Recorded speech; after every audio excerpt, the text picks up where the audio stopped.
Hello, welcome back to my channel. My name is Liv. I'm an independent author, and my current work in progress, and we might have a release date for Lost and Found soon. I don't know. If you want to know more about that, I have a whole playlist. I think the playlist is still called Violet's Novel because that's what I was calling the book for so long. But if you want to know more about that, just go to that playlist because I don't have any updates today. I am anticipating to have updates hopefully in the next couple of weeks, and maybe being able to announce a release date, and then maybe after that being able to do a cover reveal. But we're not quite, we got some stuff to work out with like the details and everything. Also, this is so besides the point of this video. Like, this is so like not at all relevant to the video. This is so like counterintuitive to my personal beliefs as a woman. But I just realized I have not worn makeup in a single video this year, I'm pretty sure.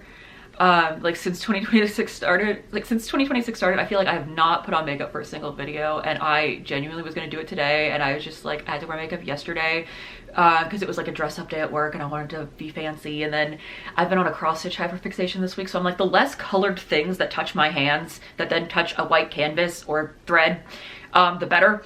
So we're not bothering today. This is real. This is me. We live like this. And if you have a problem with that, then this channel is about writing. I don't know why you're here if it bothers you that I'm not wearing makeup.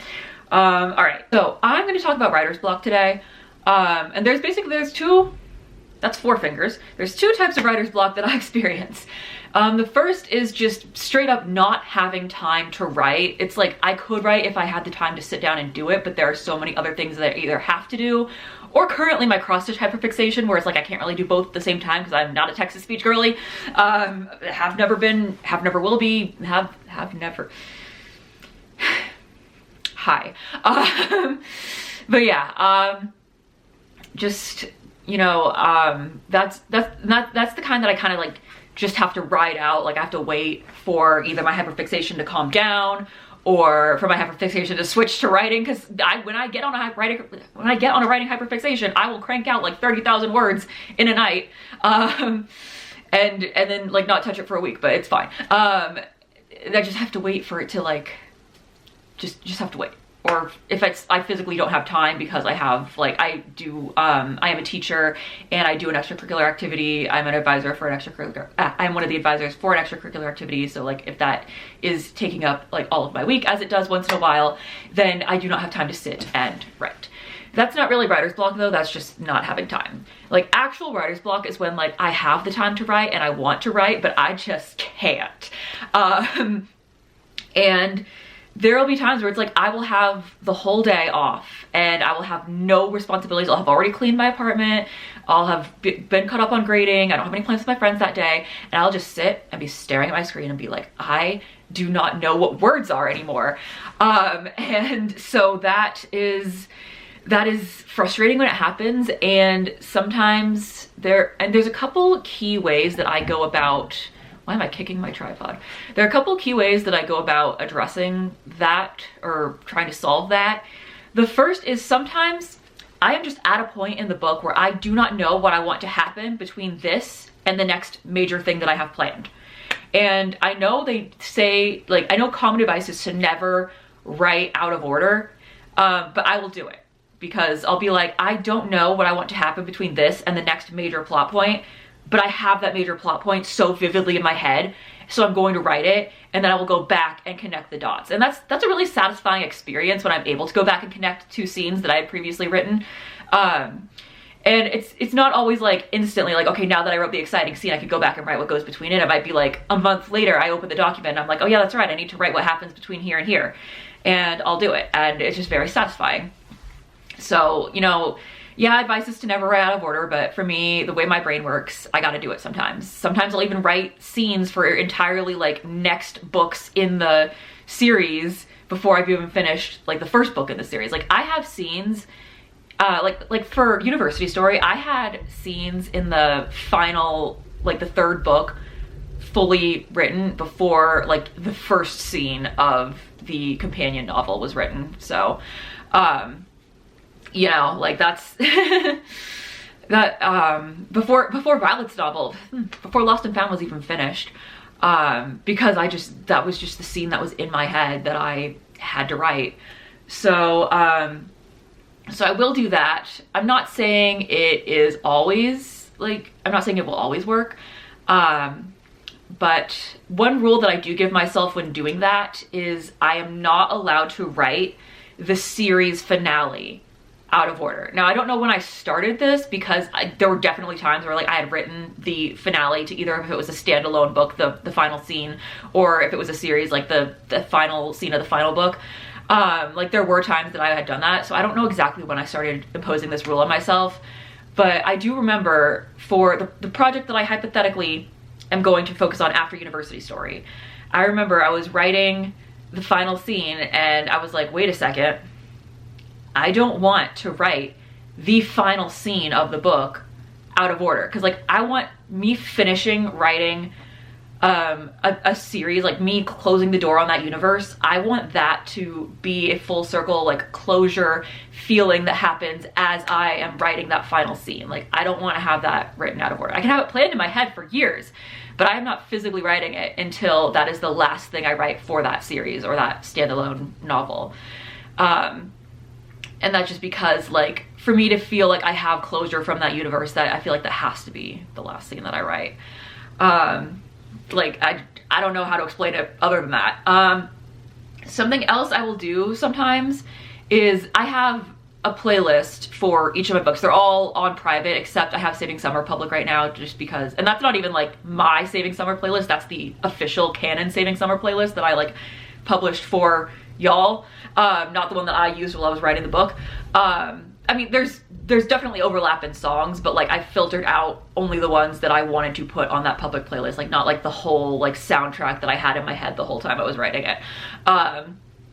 And so what I'll do though is on those playlists that I have that are private to me, I have like songs that remind me of certain scenes, which those typically make it to the eventual public playlist. Like there will be one for Lost and Found.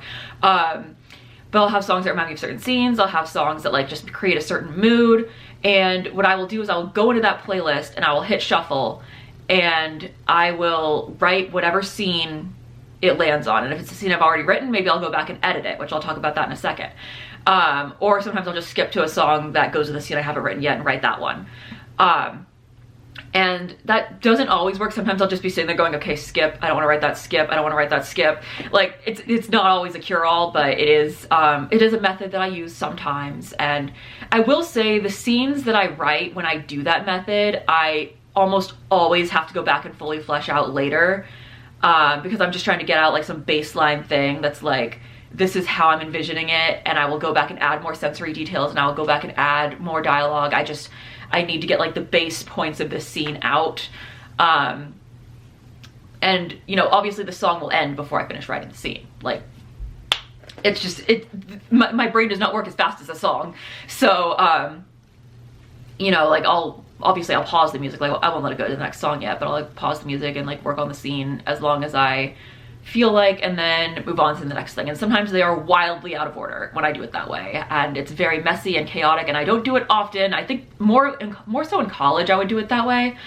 Definitely was something I did more before I started using streaming services, because trying to transfer my playlist over to streaming services and then finding my like Spotify Wrapped was severely impacted by this method.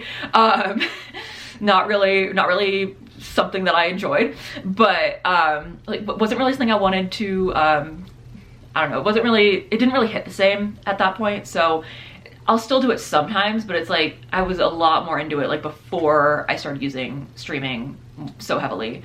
Like when I was in college, I would still heavily rely on my local music files up until like, even when I started using Spotify to get like the Spotify Wrapped data and all that, like my friends would have, so I could share it and we could be fun together.